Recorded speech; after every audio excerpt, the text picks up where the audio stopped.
Good morning, everybody. Thank you for turning out. I'm Geoffrey Hunter. I work for the Diocese of Ely. I previously worked for the Diocese of London. I'm a member of the Church Buildings Council, and I found myself chairing the Buildings for Mission Board to discuss how the triennium funding for church buildings should be distributed. I'm delighted to be here at the Building Crafts College in Stratford, East London, with two colleagues, and I'm just going to ask each of them to say very briefly who they are and what their role in this meeting is, starting with Guy, please. Good morning, everyone. I'm Guy Braithwaite. I'm a Church Buildings Officer in the Cathedral and Church Buildings Division, and currently I'm the Acting Project Manager and Grants Manager for the Buildings for Mission project, which is funding the Church Building Support Officer posts. Thank you, Guy. And Steve Howkin. Good morning, my name is Steve. I'm the course director for conservation courses at the Building Crafts College. I have having run courses here, I previously ran master's courses in building conservation at Kingston University, as well as an undergraduate course in building conservation. And I've worked at the Building Crafts College in Stratford for about six years or so. But my knowledge of it extends back to about 15 years, something like that. And you're very welcome virtually to the Buildings Craft College. Thank you, Steve and Guy. So the purpose of this is really, we call it an open day and seminar. It's an opportunity for us to present and you to learn, and for us all to discuss the role that apprenticeships can have in the Buildings for Mission project, particularly the employment of support officers. Guy kindly sent around an agenda, and you will note under item 7 there is an opportunity for questions and answers then. Given the format of the meeting, I think it would be best if you made a note of any questions and raised them at that point. Steve has a presentation he's going to give on PowerPoint, as does Guy. I'm afraid I'm just going to witter at the camera for my bit. Steve's going to run his two items together. So the item about the college and the item about the curriculum is going to come up as one. So we've made that slight amendment to the agenda. But I'm going to start briefly by talking about how I think apprenticeships can contribute and support the Buildings for Mission project. I'm going to do that under 3 headings. One is recruitment. The next is building the sector. And the final one, slightly prosaically, is bang for buck. Now, I don't know what your experience has been in other dioceses, but I have seen colleagues in neighbouring Eastern Region dioceses, and now most recently ourselves, have real trouble recruiting for buildings roles, having to advertise twice, 3 times, salaries going up, not getting people who are a great fit for the role always. That's not a comment on any existing colleagues, by the way. And we have to note we've only got 2.5 years to spend this money. And if these officer posts are going to go through multiple recruitment exercises before we find somebody, that is going to reduce the time that we can employ from this grant funding round. We also know from the Taylor pilots that it takes time for some of these roles to bed in. And so the first 6 months or a year could be spent not getting an awful lot done. So what we want to do is help dioceses to broaden the appeal of these roles as much as possible. And we think apprenticeships do that. And we'll say a bit more about that later. Under the building the sector heading, I think it's easy to forget what a tiny and arcane world we work in. We're looking at more than doubling the existing provision of church building support officers around the country, but we're really not very clear at all where we're going to find these people. The potential breadth of the role as defined now by BFM is a lot broader than the existing historic England role. It includes the community officer aspects of the Taylor roles, for those who know what those are, the Taylor Review of 2017. And so an apprenticeship gives the opportunity to backfill some skills. So you might find someone who's really skilled at church maintenance plans, but knows nothing whatsoever about community engagement, or vice versa, whatever it is. The apprenticeship curriculum it's planned, it will be shaped to backfill some of those gaps. And so what we need to be doing is encouraging applications from keen people who have the right attitude, people who are good at working with volunteers, and then the apprenticeship can be something which backfills those lacking skills. I think it will also increase the diversity of applicants. I mean, every time one looks at one of these screens, it's very clear what the general demographic in this business is. And I do think the apprenticeship does offer the opportunity to diversify that. And also to note, it's available for existing staff. So if you've got somebody who wants to make a career move within your organisation, they can also do the apprenticeship. Lastly, and more briefly, bang for buck, we want to help as many dioceses as possible from the limited funding that we have. And we want to produce as many new officers as we can from the limited funding that we have.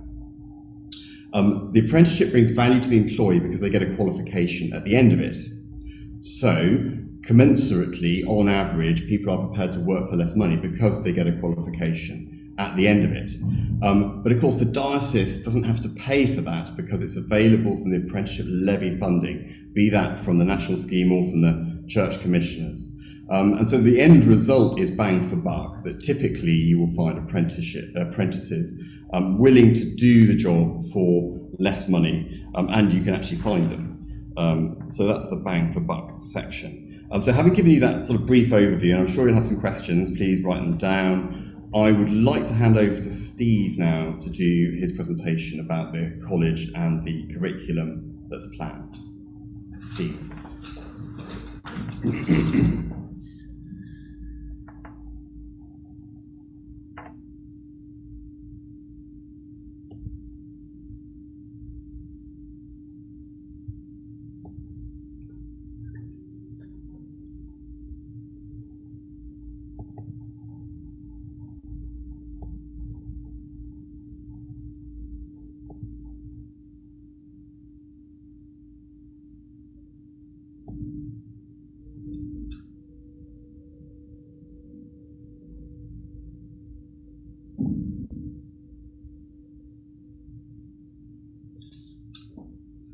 Has that shared successfully?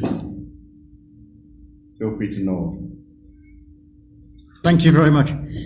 So as I said, welcome virtually to the Building Crafts College. We are located in Stratford, which I would hope that both Guy and Geoffrey can testify to is reasonably easy to get to. Well, that depends where you're coming from, obviously. But we are well connected with the London Underground on the Central Line and the Jubilee Line. And we benefit, as of however many months ago now, from being on the Queen Elizabeth line, which I come in from Wimbledon. It's cut down my journey by about 20 minutes, I would think. In addition, we have National Rail into Liverpool Street, and strangely, there is a Stratford International station which connects with what was High Speed 1, I suppose, down to Kent. So the Building Crafts College is quite an old institution. Actually, it was set up in the back end of the 19th century, and it's part of a worshipful company, the Worshipful Company of Carpenters. So on the left of the screen there, that's the Carpenters Hall, which is in central London. On the right is the original college, which was set up in 1890s, something like that, and that which was in central London. But we are no longer there. We moved to this location in 2003, 2004, something like that. And if you know Stratford, maybe, then it is. I believe it's often characterised as the most diverse borough in London, which indeed it is. You just step out of the station in Stratford, and you can see that diversity is very, very apparent. So, one of the more odd things possibly in Stratford is the fact that we exist in Stratford, because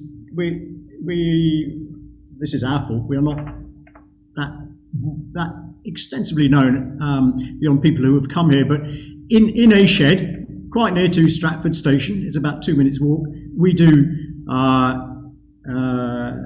We have activities in these various crafts.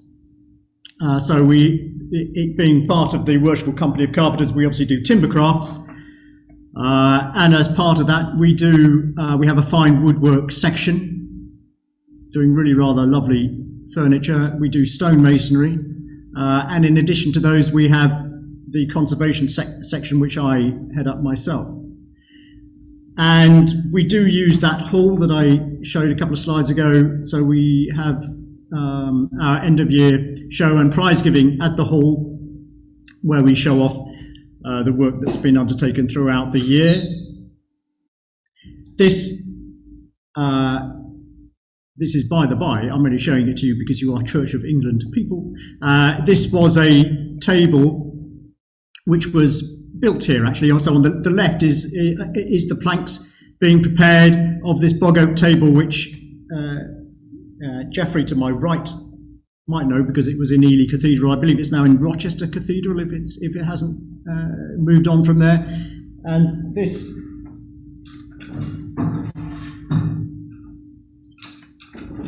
that's a bit of bog oak. That didn't make it to the finished table, but we have a little bit left here. So we do commissions as well, and that was a commission, or using our space to make that rather magnificent table was done here. So in addition to those timber and stone crafts, we do have a section in conservation. We do heritage conservation skills, but we do building conservation as well. Sorry, Steve, sorry to butt in, but basically we can't see the slides that you're going through. We can only see the first slide. So, thank you, Abu. Yep.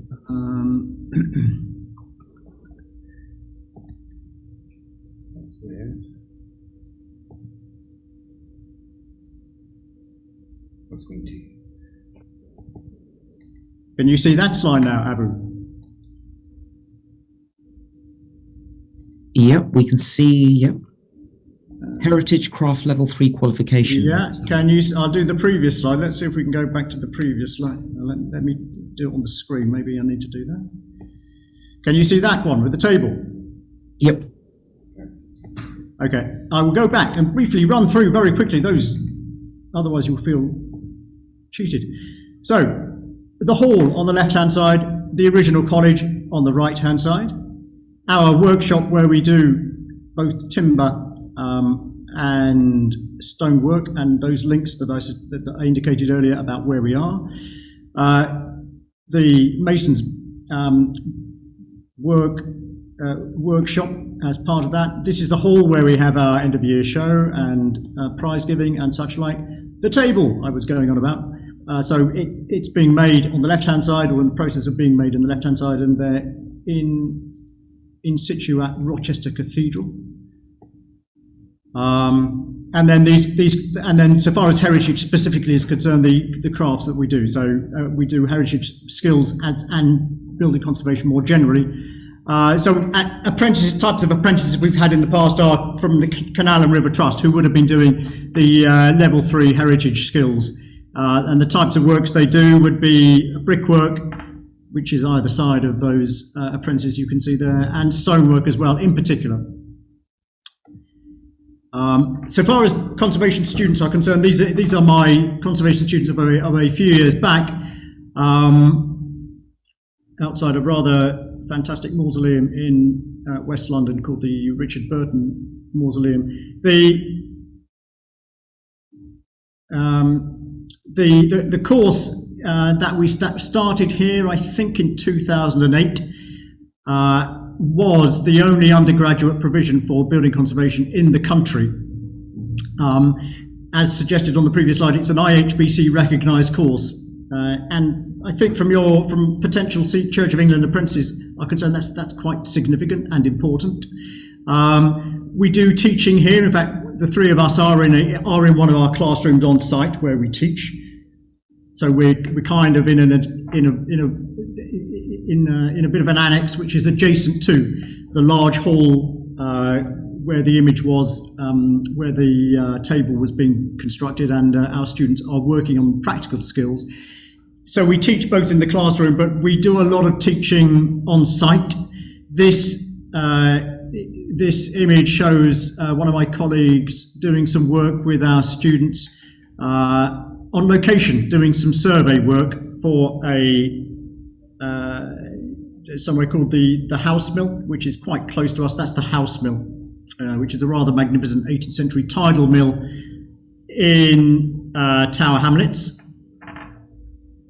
And following on from that work, that's the type of work that students might produce as a result of that survey work. So we do, in addition to technical skills, we can do some craft skills as well. This is our students again of a couple of years ago doing some, on the bottom left hand image there, running some plaster work of a cornice, and on the right hand side doing some applying plaster to some lath. We do at this site we do level 2 and level 3 qualifications. We have another site which is about 100 yards down the road, which is more for practical, more basic level 1 and 2 stuff, and that's where this takes place. So we have quite a big workshop area where, depending upon the project that we might do or might want to do, we have the facility to utilize that space. So as I said, in addition to our classroom activity, we also try and get out as much as we can. The image on the left is of students pre-COVID, actually, but on the Queen Elizabeth Tower, and on the right-hand side, so we deal with with older buildings, but also more modern buildings. On the right-hand side is where we just went 2 weeks ago to Battersea Power Station, which I was incredibly surprised at. I've only ever seen it from the outside, and it's a remarkably beautiful building on the inside. I recommend a visit. And we go further afield, and we have study trips as well. So this was a study trip to Bath, which took place over 3 days. I think maybe it stretched into 4 days. So that's Bath Abbey, and associated with this trip, we also went to Bristol. So we try and incorporate as many study trips as we can. And one of the things I've spoken to both Geoffrey and Guy about is the possibility for you of including specific study weekends where Church of England apprentices can come together and share what they're doing with one another, in addition to coming and doing sort of extended 3 or 4 3-day projects, in addition to the work that we might do here on a weekly basis.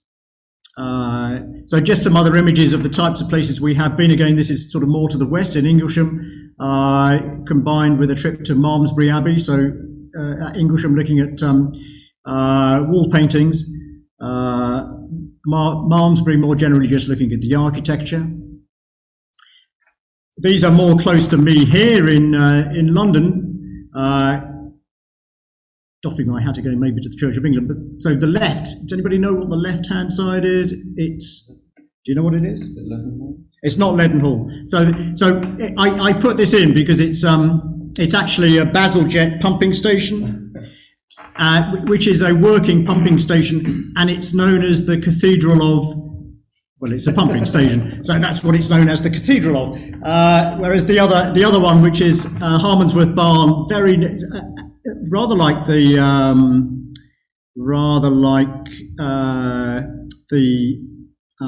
tidal mill, which we saw an image of earlier, which is a remarkable survivor. I don't know how it has survived. This also is a remarkable survivor. It's the Harmondsworth Barn near Heathrow.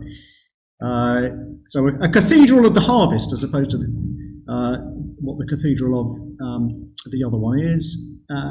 Here are some students doing at another location in Richmond, a place called Grove Chapel, doing a condition survey. One thing we found with COVID is that we changed how we sort of taught a little bit, and also how we assessed our students. And this is an example of changing how we assess students. This was the very first location that we could go to when we were allowed during COVID.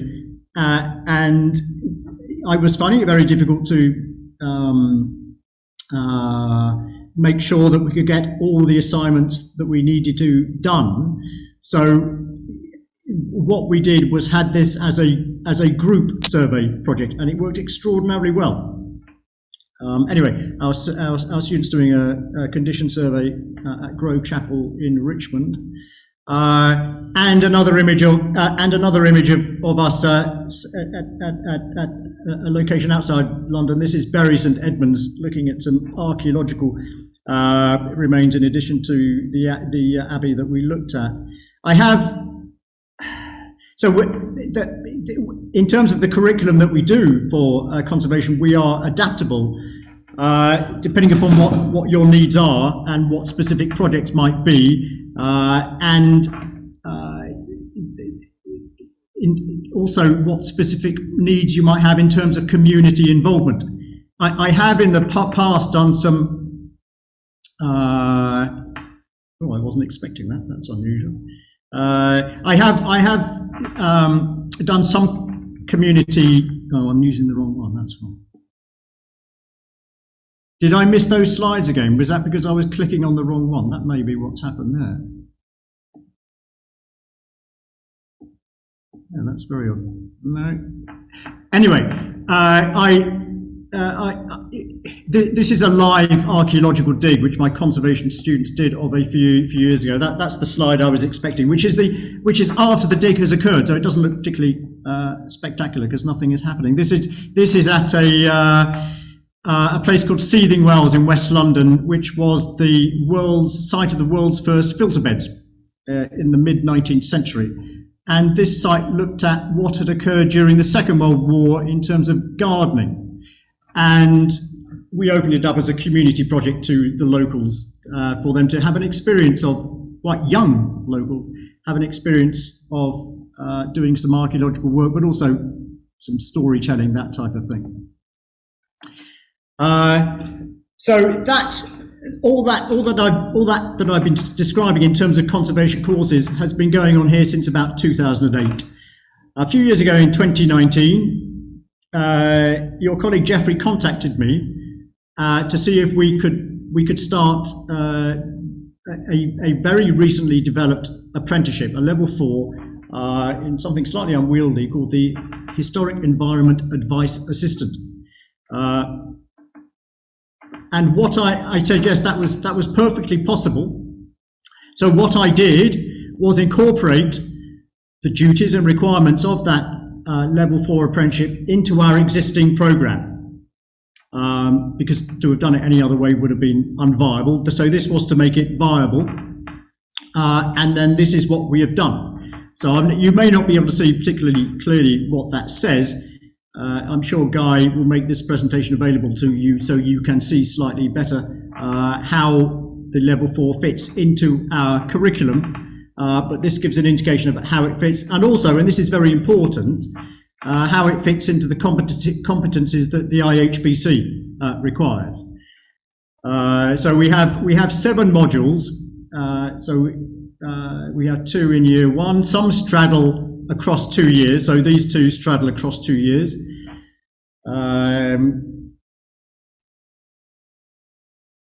This one also straddles across years 1 and 2, and then we have a couple which are dedicated just to year 2.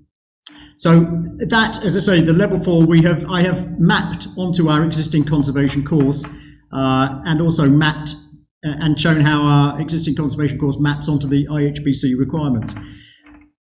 I said earlier that personally, and Geoffrey alluded to this, I think the fact that it's IHBC recognised our course is quite important for you. The level 4 apprenticeship gives you something which is a level 4, but it doesn't actually give you any professional recognition. Because our course is recognised by the IHBC, it has the potential to give full IHBC recognition by virtue of one additional module, which I've called a professional practice module.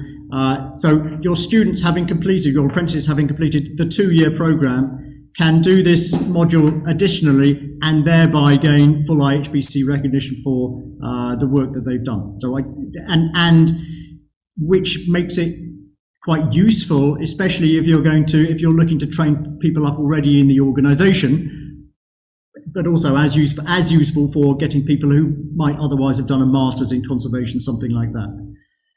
So I think that makes what we do quite attractive personally. In terms of what I'm proposing for you, the Church of England, it's a mixture of coming into the college here and doing work in the classroom, plus study weekends to make sure that we can do some extended project work depending upon what you might want us to do. So we would make sure that you're happy with the kind of project work that we are looking at, and lots of one-to-one mentoring, that type of stuff, either in person or over Zoom. I've spoken to the IHBC, and they, in terms of what we're proposing with the Church of England, and they're very keen for us to involve their regional offices. So that would be more support for you and for your students whilst they're on the programme. Because our course is recognised, as soon as they started the programme, they could also become affiliate members of the IHBC should they so wish. And then, as I say, having completed the apprenticeship, they could then go on to do that professional practice to get the full IHBC recognition. So a combination of us here, plus those study weekends, and in addition, in order to make the apprenticeship work, you have to provide something as well, which is some shadowing of the work that you do at your diocese to make sure that they get experience of the practical work that they need to do to fulfil the learning outcomes required of the apprenticeship. Just a couple of slides of my past students. This is an IHBC award, the Marsh Award. One of my students, he's doing some survey work on a window by the looks, but he did some practical work on a medieval shutter, and he won the Marsh Award a couple of years ago, 2021. So, which is, the Marsh Award is for traditional skills. So again, hands-on type of stuff. You might expect us to do that. We are at the Building Crafts College after all. This is a student who in 2022 completed this work, which is he did some practical work, looking into the history of, and more importantly, working out how to make encaustic tiles. It was a fantastic bit of work, and as a result of his work, he won a highly commended in something called the Gus Astley Awards, which is quite an achievement. So the Gus Astley, don't know if you know these awards, the Gus Astley Awards, they're IHBC. I have never ever known any award made in respect of a Gus Astley award to anything other than master's students. So Martin is a second year undergraduate, effectively, and he won that, which is a commendation for his work. Here is an apprentice I have at the moment who works for, Tess works for the Old Royal Naval College, and she is coming towards the end of the second year of her apprenticeship. She does a lot of work on the facility at ORNC, and she is doing herself a community project at the moment to try and engage people more with the community, putting on demonstrations of traditional skills at the ORNC. I think she's involved possibly in putting on a concert. This is very important. I do know that she has commissioned some, I don't know whether so I didn't say this is for the Wren 300 anniversary, specifically why she's doing this. I know she has commissioned some beer for her project, which is quite important, possibly based on a 300-year-old recipe. I don't know. Anyway, that is Tess. And talking of the Wren 300, I think Guy may be involved in this. Last week, or the week before, we were at a church in central London, St Mary Ab Church, where because of the Wren 300 anniversaries, they were showing off this church. Some carving was taking place of the Greening Gibbons. And these interesting pewbacks, three of which you may see on the. Are you still seeing this screen? Can you see the screen? Oh, thank goodness for that. They have been removed, and the one on the right shows where some repair has been undertaken. The repair actually was being undertaken by the carver who works at the college, Sienna. So she was doing that work as part of the Wren 300 celebrations. That work was being overseen by oh goodness me, I've forgotten their name. A large conservation company. Cliveden, thank you so much. Being undertaken by Cliveden, on the day, the Cliveden representative was one of my ex-students of 2 years ago, and he had sought the permission to remove those backs of the pews so that work could be effective.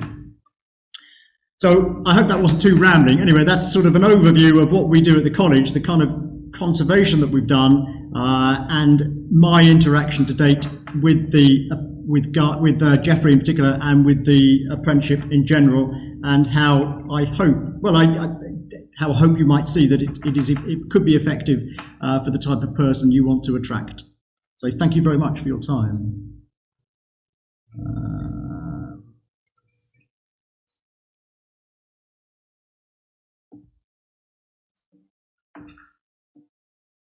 Is that okay? I think it'll be fine. Okay. Right. Thank you very much, Steve. Well, I think you all got a bit of a flavour for the enthusiastic way in which these things are addressed at the college, and obviously there's more to talk about in terms of the precise content that our curriculum might have if this goes forward. I'm now down to talk a little bit about the employer's perspective. So as Steve said, we, very unusually for me, we got in first. We happened to need to recruit a new junior sort of administrative person for our DAC department at Ely back in 2019. And as emails fly around, one sees these things, and I was dimly aware that apprenticeships and the levy and so on existed. And before I knew it, I had found that there were only 2 places in the country offering this particular apprenticeship standard, which was originally trailblazed, as they call it, by Historic England and some other sort of key stakeholders.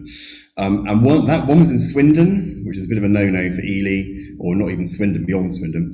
And the other one was at Stratford, which worked quite well for us, hence ending up me coming down here 4 years ago for a tour of the college, rather like you're having now, and a chat with Steve. And it all happened. Things that struck me as an employer, first of all, the practical nature of this course. I have done one of the more practically focused conservation masters myself, now many years ago, which resulted in an MSc, not an MA. And yet I can see that the students who are studying buildings conservation here have so much more opportunity for hands-on observation and actually doing stuff with the materials that historic buildings are made from. The people who come out with this apprenticeship come out with a much more practical grounding in actually rolling up their sleeves than I've seen from any of the other conservation courses. I did the one at Reading, I taught on the one at Oxford Brookes, so I know a little bit about this.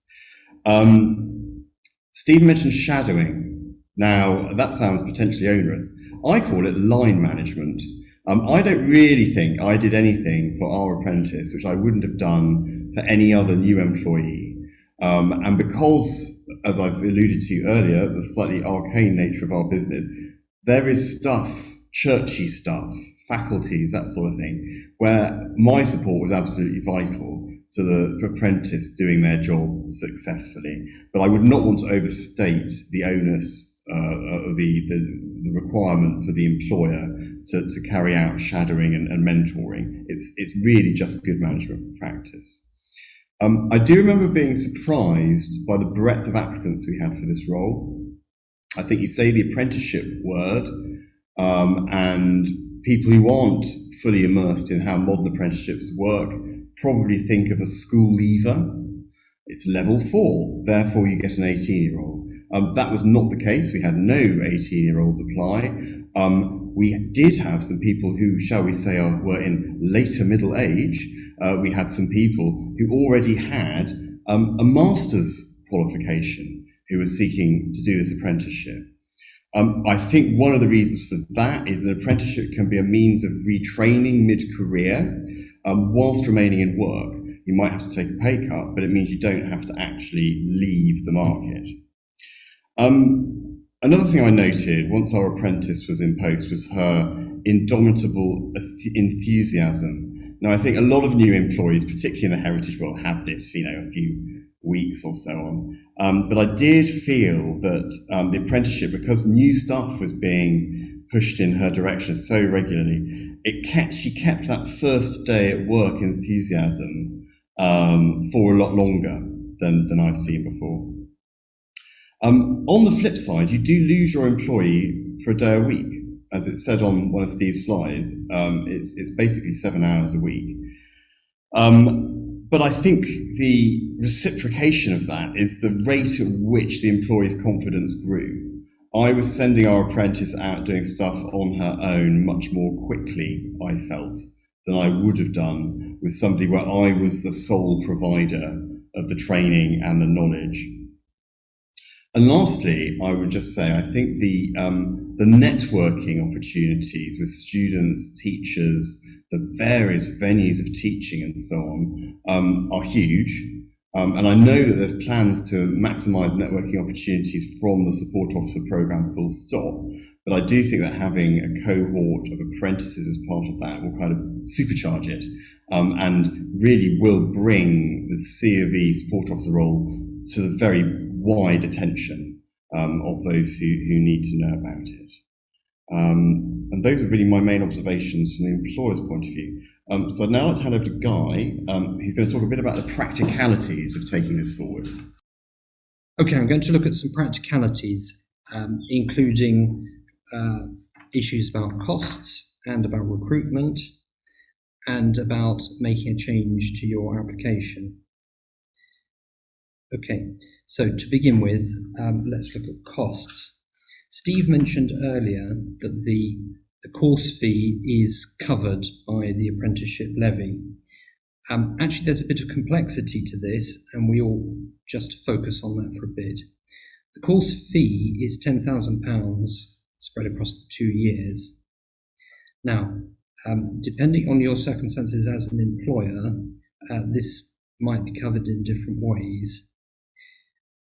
Those dioceses which are perhaps smaller than the average, which don't make a mandatory contribution to the apprenticeship levy, are able to qualify to have the bulk of the course costs covered by the national scheme. Now, the bulk of the costs equates to 95%. So you would only have to find 5% of the £10,000 fee.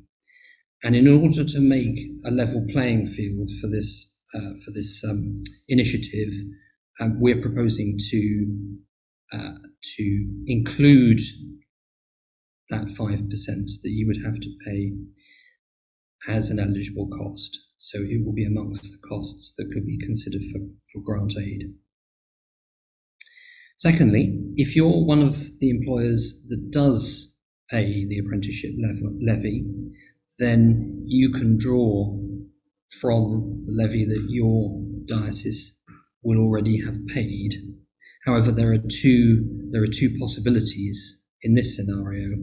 One of them is that you may pay the levy, but you may have allocated all the funds within it to other people doing training. And if that's the case, then we can, as an employer ourselves, we can transfer unused levy contribution from the Church Commissioner's pot to your diocese. The other scenario, if you are a levy payer, is that you might not have allocated all of the funds in your levy contribution, in which case, quite happily, you can draw on that to pay for the apprentice. So that's the course fees covered. The other cost issue are the travel and subsistence expenses, because as we've heard from Steve and Geoffrey, there is a considerable commitment here of travelling, both for the sessions that are run here at the Buildings and Crafts College and the study weekends and the site visits. Now, in order to make this viable, we are happy to see a proposal from yourselves in your application for what the travel and subsistence cost of sending an apprentice to these sessions might be. And as Steve has outlined, there is a mixture, so some of it does require travel. There may be some sessions which are offered on a hybrid basis, whereby the apprentice can join remotely and other students might be attending in person. And then there might be wholly online sessions. Now, we have an issue to address here, which is some of this, the precise structure of the course will be dependent on the number of apprentices that we can recruit for the programme starting this autumn. And that really boils down to a magic number of, it's something approaching 10, in which case there would probably be more sessions that would be run in person. And so there will be a slightly greater travel cost implication for you. If the course attracts fewer applicants but is still viable to run, there might well need to be more of a mix of the online sessions and a higher proportion of online or hybrid sessions. So what I'll be asking those of you who tick the box and go ahead with this initiative is to ask you to make an estimate of what the travel and subsistence costs would be for your apprentice, and I will provide you with an idea of how many sessions would entail travel. I will work out that with Steve, and we will supply two scenarios, one in which there are enough students to make all the in-person sessions viable, and the other one where there's more of a bias towards the online or hybrid sessions. We will then assess the grant on the basis of the higher figure so that we are covered for both. So that would end up, assuming you're successful, that would mean that your offer would cover the higher cost travel scenario. And that if we end up with the other scenario, then you will have a contingency that you won't necessarily use all of the allocated funds. Okay, that's the cost issue, and so there's a bit of follow-up to today's session to make that work from the assessment point of view. Moving on to recruitment, as Geoffrey outlined, we are looking to step up the number of people entering this type of role, and we're looking obviously at not only fully qualified people who will be taking up the non-apprenticeship roles, but also these apprentices that we've been talking about today. And in order to get the necessary reach, we feel that we need to do some national level advertising of this to make sure we get through to potential candidates, and also that at the same time we also get through to other employers who might be interested in sending people on the same apprenticeship scheme. So you can expect when we get to offer and recruitment stage that we will want to do some coordinated advertising in addition to the routes that your diocese would normally choose for recruiting posts to this type of role. We will certainly be using the Church of England Pathways site, which already does do a lot of co-advertising of vacancies with dioceses. We'll also be looking to our sector partners like the Historic Religious Buildings Alliance to get some publicity through their newsletter, and other opportunities as well. We're also looking at sharing this information with higher education institutions that might be producing some students with first degrees who might be interested in this practically based apprenticeship training.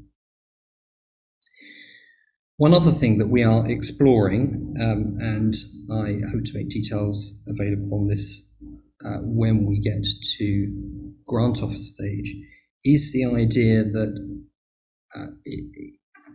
of having a two-track recruitment process whereby a vacancy might be advertised as a fully qualified option or as an apprenticeship role, so that you are sure to recruit someone if either the fully qualified type candidates are few and far between, or those opting for an apprenticeship post don't come forward in enough numbers.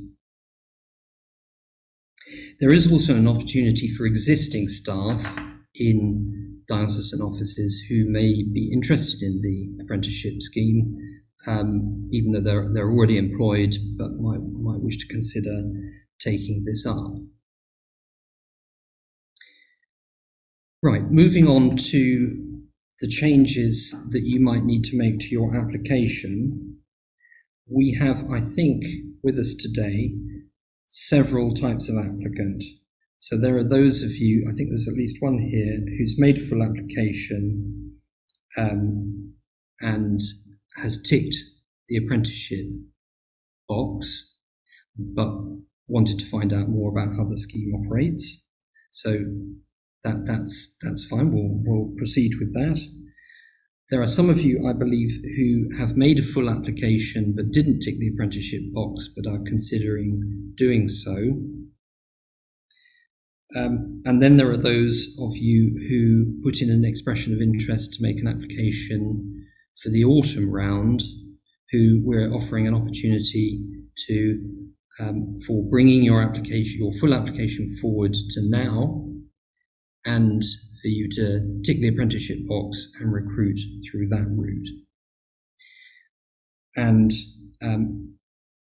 we are committed to catering for all those possibilities today, because we want to encourage a decent crop of applications that are full applications now and have ticked the apprenticeship box, so that we get a good healthy number coming forward for the course starting this autumn. At this stage, I don't think that we can make any promises at all about the idea of a cohort in future years, because we want to get the present year's apprenticeship cohort up and running, but it may be possible that there is a 2024 cohort starting as well. Next steps, how do we take this forward? For those of you who need to make a switch to your application, either by converting your full application to a full application with the apprenticeship option, or those of you who put in an expression of interest for the autumn round and want to bring your application forward, you have until the 19th of May, so that's Friday next week, to let me know and provide me with your application. And as I think has become clear in the discussion so far, there's going to be a little bit more information that I'll need from you. I think this really falls into two areas. One is the estimate of travel costs, and I'm happy to have a one-to-one chat with any of you who need to would like to talk about that further. And the other thing is that I would need to know the status of your diocese's apprenticeship levy, i.e. whether you already pay one, and if you do, whether it's spent up at the moment for the current year. So that's a lot to take in, and I've mentioned several options here and there. We've done our best to make it as simple as possible, but there is some complexity because we are restarting this program for this autumn. But if you are interested, we are very enthusiastic to make this work for a fresh crop of apprenticeship students starting this September or October. Okay. Thank you, Guy. We've got to that point in the agenda where we offer to take any questions from the floor. I have a feeling some of you may have put questions in the chat box, but I can't see that. Can you find that, Steve? Go on. Something's gone a bit weird. It's the IT.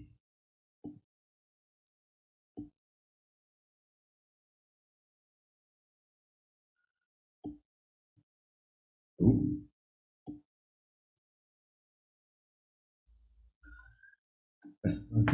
I tell you what, I think we've got most people on screen now. So, if you have a question, can you raise your electronic hand, please? Jen, please take the floor.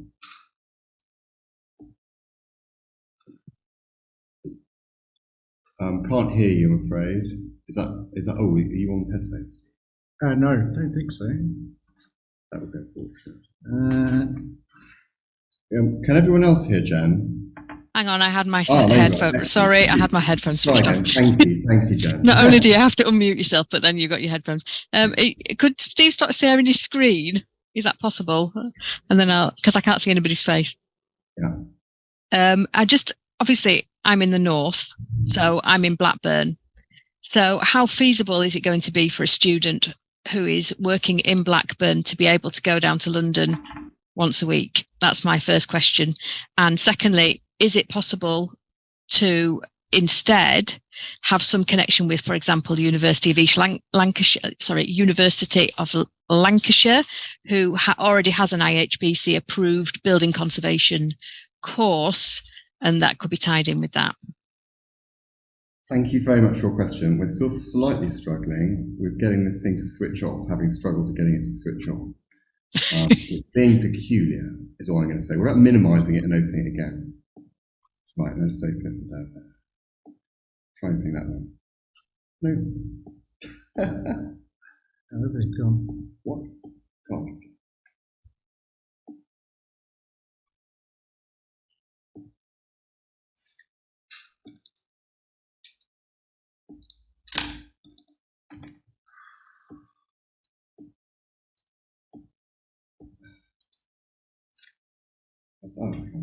No, that's like, no. How weird is that? Talking Steve, how about clicking on that? Oh, there we are. I'm sorry, everyone, we literally can't turn it off. Steve, would you mind answering that question about the potential? So the issue being geographically, Lancashire, convenient to Stratford it's not upon Avon, and it's rather a long way from the northwest. And how is that going to work practically? And would there be any opportunities of working with potentially other educational institutions already offering conservation courses nearby? Well, that would be a possibility. Whether your local HE institution would be, yes, they could if they wanted to. They might be slightly bemused about the fact that it's a level 4 and not a level 6 or a level 7. A level 7 is a master's course effectively, so level 4, 5 and 6 are undergraduate courses. So there is a certain amount of chicken and egg in terms of all this, as Guy was saying about the numbers of people that we might have that want to start the programme. It does become easier with more people. We would most certainly want to organise at least one of the study weekends where you are, to make your apprentice feel included. In addition to trying to include your apprentice as fully as we possibly could. Now, students who have done the course with me have literally commuted in from Cardiff and Leicester. I've never had anybody commuting from Bradford, I would have to say. and whether there might be possibility of, through Guy's office, to provide additional funding for hotel stay, that for hotel accommodation, that might be one possibility. So we would be as flexible as we possibly could be to accommodate you, and because it would be incredibly important for your apprentice to feel a full part of the cohort. That is what makes the cohort work as much as anything. So there is no easy answer to that question, but we would be as flexible as we could to accommodate your potential apprentice. I think Jeffrey, you want to have a? Just say so. If you were to, particularly if we were to find there was a cluster in the northwest or the north of the country more generally, then clearly the focus of the course is going to have to shift in that direction. But we don't know until you actually ask. And that's the key message I want to get across. You need to ask and say that you are interested in doing this with some seriousness, and then we, with some equal seriousness, will make it work, basically. And we would also,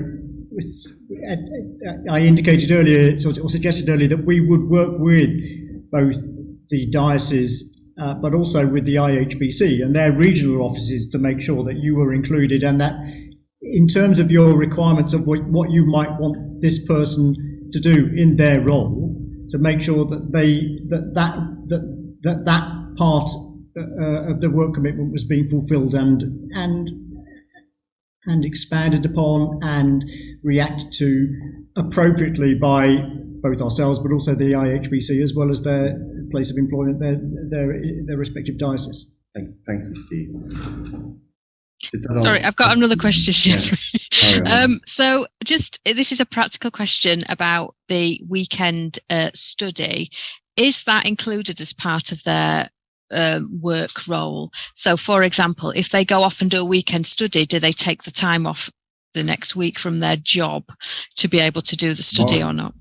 So, whether this is how it's meant to be or not, with my apprentice, the day a week during the week when they're not in the office is absolutely taken as part of their work time.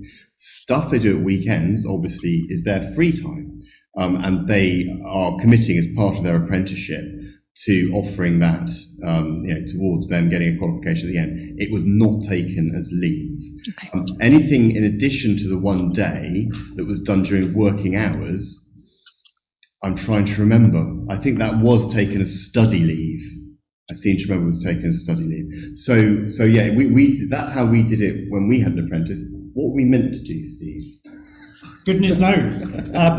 So how it's supposed to work is that 20% of the apprentice's contracted hours are contribute towards the apprenticeship, and that 20% includes time with us, time on, for example, a study weekend, or that other time with their employer doing the thing that I called shadowing, and Jeffrey called, well, no, that's just management, whatever you want to call it. So we, in order to satisfy the Institute for Apprenticeships, we need to demonstrate that 20% of their contracted hours make up this apprenticeship. So that is what we need to do, out with the question of, does that weekend count towards their working hours or not? I mean, that's a question for the individual diocese, but 20% of their contracted hours need to be shown to contribute towards their achieving the standard which makes up the level 4 apprenticeship. So Jeffrey, did you say when you did it, if someone went for a weekend training day, a weekend course, they took that as time off in lieu? I knew you were going to press me on that, because as I was saying it, I thought, am I actually making that up? I think what we need to do is home in, because it was a few years ago now, what we need to do is home in on the 20% that Steve's just talked about. And so basically, or you can only expect them to be in the office doing officey stuff 80% of the time. If they're not, if you have days when they're working 5 days, then obviously that counts against potentially weekends being part of that 20%. But yeah, I actually can't remember now what we did, Sarah. But provided that 20% is met, I think it's down to what is agreed in the individual contract between the diocese and their apprentice, provided you'll meet that 20%. For example, we paid no travel expenses for our apprentice She was Cambridge based. She paid for all of her tickets to Stratford and back. We gave her no expenses for that. We are now offering through this programme expenses because we felt that was the fair thing to do, or for that to be part of the grant application. So a lot of this is down to the individual employer. The thing that's not is that 1/5 of the time has got to be spent in training. Yeah, I think that's fair enough because that's manageable. It's there as part of the timetable, isn't it? It's just, yeah, I don't want to commit ourselves to someone doable. So what we could do now, I would want as much time with your apprentices to give them as much education, training, whatever you call it, as we possibly can. But the 20% can be composited of anything. So those study weekends are part of that 20%. Equally, if we could devise a regime where more of their input in Bradford or wherever it is accounts for that 20%, then that equally could reduce the amount of time they would need to come either physically to us in Stratford or be communicated with or by us virtually or whatever it is. So we could look at how we could effectively increase, maybe by group projects across the diocese or projects specific to the diocese, increase that 20% element delivered by each individual diocese. What's the position of work placements in all of this? Well, the work, I'm not sure what you mean, Jeffrey. The work placement, you provide the work. I know we do. That's it. Does that count as any of the 20% or not? Absolutely. Yeah. Absolutely. So an element of the education is work placement, as is often the case with these conservation courses, and that can be for you doing your work as a diocese, and that counts towards the training 20%. Yes, precisely so. But we obviously need to demonstrate that is what is happening, so that it is carefully catalogued to make sure that we are happy that we provide the education which is required in order for the apprentice to fulfil those duties which are a requirement of the apprenticeship, and which, as Jeffrey has indicated, those duties are actually a good fit for the type of person that you want to have fulfilling this role. Nathan. How are you going to ensure that this isn't too conservationist minded, if you see what I mean? Because I don't know, even though it's right near me, I don't know much about the campus at Stratford, Steve. But what we'll be looking for is someone who is forward thinking, adaptable, helping parishes to think about using their buildings and keep them open. Is there a risk of a clash here? I don't think there's a risk of a clash, Nathan. But that is exactly the type of thing that we need to make sure that we are providing appropriate training for your apprentices, such that they can fulfil that role. I mean, that is why, kind of, I put in the little bit where I had the community involvement in Seething Wells, where there was that archaeological dig and we involved the local community. So I have some experience of doing that. That was the point of me putting that in, to say, well, that's the type of thing we can put in. So what we do here at the college necessarily, because it's our background, it's where we've come from, is look at the materiality of buildings.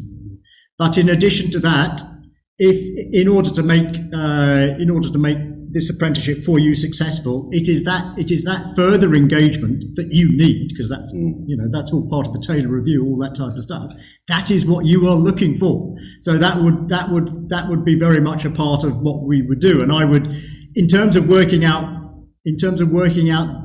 in addition to stuff like history of architecture, surveying, that type of stuff, it's how we can make sure that we are providing your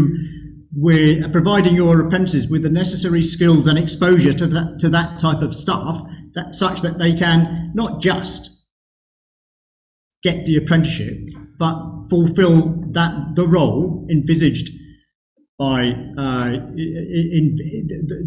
the role envisaged by this position, effective and productive. And can I just say something on that front, Nathan? Which, I mean, in how many now? 17 years in this business. Because one thing I've learned It's if you want to break the rules and be radical, it really helps if you can speak the language of the people who would say no. You've got to be able to do it intelligently and argue them into their own corner. And so I would be very encouraging that we have a module on arguing them into their own corner as part of the curriculum on this course. It's not a sledgehammer approach, it's a persuasion approach. Are your hands still up? Did you have a supplementary, Nathan? Not really. I mean, it's only just a comment. I mean, the other comment I was going to make was it's a big ask in 2 years, I think. I mean, I'm one of those that tick the box no to apprentice. So part of the reason for coming this morning was to see if anything was said that persuaded me that it might be the right thing to do. But the whole funding stream is very short term. I've already been over this with Guy. Guy knows my thoughts on this. It's very short term. It's a big ask, I think, personally. But all power to those who go for it and make it a success. But it seems like when it's a big ask, you mean there's the scale of the task for the apprentice is a big ask. The scale of the task, the size of our diocese, we're basically 3 dioceses in one. To get to know the diocese well and alongside, quite a significant learning curve.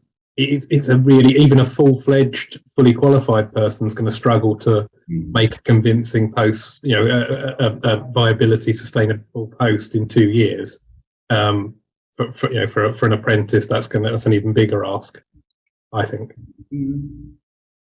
It depends, I would say, because you might find someone who's got good knowledge of the local community and needs to learn about heritage, for example. Anyway, Martin, you've had your hand up for ages.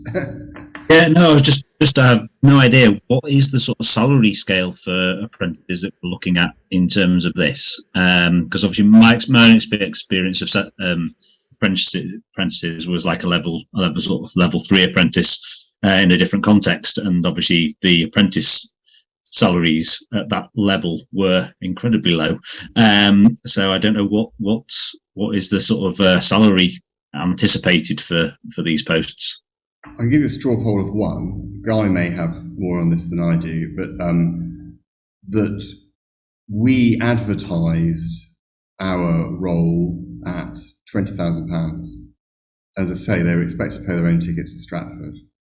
And we had 40 applicants, not all of whom are suitable, and this was in 2019. So I think £20,000 in 2019 is a bit more now. Yep. And that 40 applicants would be a bit fewer now. But nonetheless, that was an indication of where we were 4 years ago with it. Guy, do you have anything else on that? Yes, I think if we attempted to recruit at £20,000 now, I think that we would struggle to appoint anyone. But I think those applications sort of put in something sort of mid-20s, maybe mid to high 20s, are probably in the right ballpark. But this is something that we need to understand more about. I'm taking Nathan's point and this point at the same time. Buildings for Mission is a big step for the commissioners to be putting money into church building support. That's just a given. This is the first time we've had significant funds for general support for church buildings, and we fully intend to seek renewal of the present funding for the next triennium. So I do take on board the feedback that this is to an extent short-termist because we only have till the end of 2025. But if we make this work, and if we encourage a means of getting well-qualified, good people into this kind of work and grow that part of the sector, then I think we will bolster our chances of renewal. And one of the things that I hope that we can do over the course of the 2.5 years remaining of the triennium and the funded project is to look at the salary levels that are expected and what regional disparities there might be, because I've seen a very broad range in the applications that have come in already, and I think there's probably a benchmarking exercise to be done, and that also might help in future with job mobility, so that there's a clear sort of structure that here's an apprenticeship type starting salary, here's a more fully fledged person salary band, and here's perhaps a senior church building support officer type salary band. That will be my aim. As we've set it out so far, we've left it very much to the diocese to pitch the salary level that they propose to recruit at. But as I say, there might be some refinement along the way. Thank you, Guy. Thank you. Okay, thank you. Aware of time, it's now just gone 12:15, so we'll need to wrap up soon. But Jen, you have your hand. Yeah, sorry for another question. Don't apologise. No, you want to answer those questions. How much flexibility is there within the course for the diocese to be able to tailor the course to what they need? So, for an example, we were looking at the church building support officer role alongside, for example, a net zero officer role. We were looking, and also within Blackburn Diocese in particular, over half of our churches are unlisted. So how does that fit in with the sort of building conservation side of things when they won't be looking at what is considered to be a historic building? Although you can get unlisted buildings that need to be treated in the same way as a listed building. So sorry, throw that out there. So we have a lot of flexibility in terms of how we can adapt or alter the curriculum. I will send the slides round, because I had included some units and how those units matched onto the standard. So you can have a look at those yourselves, which would you will be able to digest more easily, I am sure. In terms, I said the important thing I think is that that course is recognised by the IHBC. In terms of that type of stuff, Jen, that you're mentioning, we can flex the contents of the course to make it more focused towards sustainability of buildings, to retrofit, to that type of stuff, if that's what you want us to do. So we have to make sure that we teach to all the duties which are mentioned in the standard. We have to do that. We have to satisfy the duties contained within the standard. I think Jeffrey is of the opinion that those duties referred to in the standard are appropriate, I think, and that they're a good fit for what you need. In terms of the curriculum, we can't do what we want. It's incredibly important for me, for the course, that the IHBC recognises what we do, because they do recognise what we do, and that they're also comfortable with the curriculum. In terms of that type of focus you're mentioning, Jen, that is we can readily adapt the course content to make sure that type of those issues are looked at, because my understanding is the CBSO, the Church Building Support Officer role, that is very much what you are supposed to be looking at. So we must fulfil the duties as mentioned in the apprenticeship, but we also need to make sure that these people are okay for what you need them to do. Yeah. And that would be very much part of that. So yes, we can be quite flexible in terms of making sure that those issues are addressed. Thank you, Steve. Is everyone happy we stop at that point? If you have any other questions, please do email them through to Guy, and we will attempt to offer bespoke answers for each diocese's needs. I think, just rounding up, we've tried to demonstrate that apprenticeships are an important string to our bow. They're not the only thing, but they're an option. And it will help to build the sector, and it will broaden the appeal from an recruitment point of view for these support officer posts. The Buildings Crafts College here is one of very few institutions which does have experience of actually offering this apprenticeship standard, and they are offering essentially to create pretty much a bespoke curriculum, provided it does meet those key requirements of the apprenticeship standard, which I remind you is historic environment advice assistance. It's about giving advice to people who manage historic buildings, even if they are undesignated heritage assets in the Diocese of Blackburn. And there is very good fit here, and the potential to extend into real specialisms. If, for example, we end up with 10 apprentices all wanting to be essentially church community support officers rather than the fabric ones, then obviously they still need to know a bit about the fabric, and that will have to be part of the apprenticeship. But we can have stuff about community engagement in there. So it's basically chicken and egg. Give us your eggs and we'll hopefully hatch a golden chicken for you.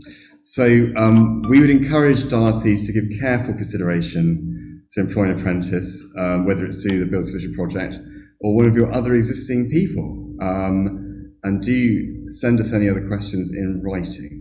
And I think Steve is now going to do the tour of the college, which will be sent on later. Yeah, so rather than dragging the laptop round and showing you things, we will do that remotely and then post it somewhere for you to see just what an interesting place it is. Very different from the other institutions I have been involved with. Thank you very much, everyone, for coming.